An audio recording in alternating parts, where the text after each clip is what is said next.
How do the blind dream? Images, ideas, emotions, and sensations.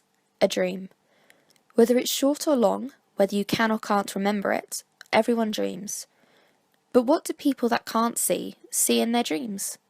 And how do they dream? To start, here are some facts about dreams. Dreams are usually phantasmagoric. People, places, events, and objects tend to merge into one another in a confusing manner. The most common emotion experienced in dreams is anxiety and other negative emotions, much more prevalent than positive ones. The vast majority of people dream in colour, but if you watched monochrome television growing up, you are more likely to dream in black and white. Only around 10% of dreams are sexual in nature, although the percentage is higher among adolescents. But what about individuals that cannot see? Individuals who have been blind since birth, congenital blindness, or very early in childhood usually have no images in their dreams. However, this varies from person to person. Some studies conclude that if a person loses his or her sight before the age of 5, they will almost never have images in dreams. Interestingly enough, the congenitally blind have cortical areas responsible for visual representations activated during dreaming. These activations are manifested instead through the senses of hearing, touch, taste, and smell. For those who go blind in middle childhood, it seems that the situation can go either way. Dreams are reported as both visual and non-visual at times. Initially after blindness, visuals may be present, but then slowly fade or disappear altogether after time. Those who become blind later in life continue to experience some images in their dreams.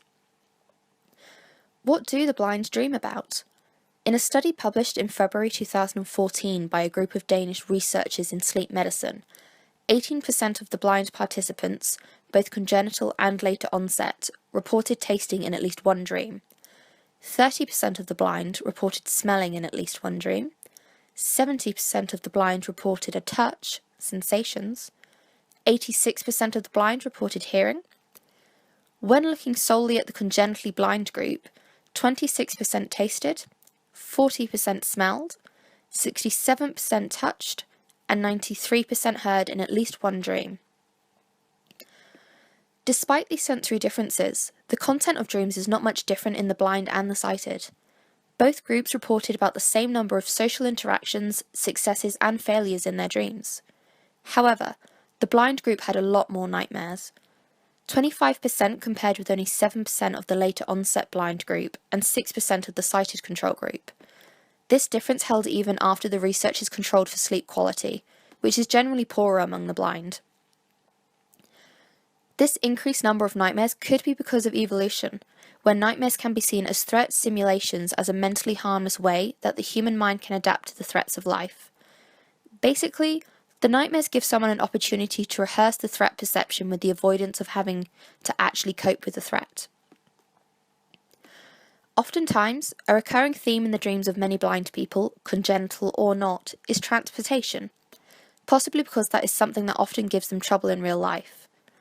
This makes sense because for the blind, most frequently reported nightmares included events such as getting lost, being hit by an unseen car, falling into manholes, and losing their guide dog.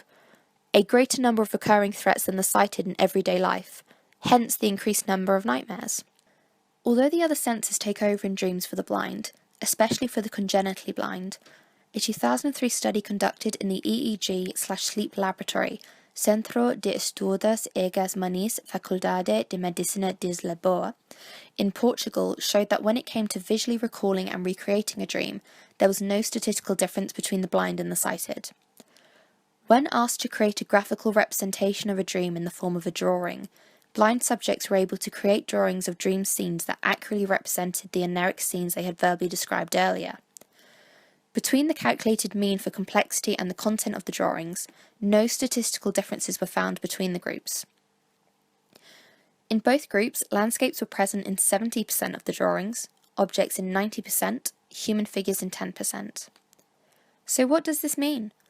Although the blind can't see with their eyes as the sighted can, they see in their dreams through other heightened senses, and sometimes can even see images, if not congenitally blind.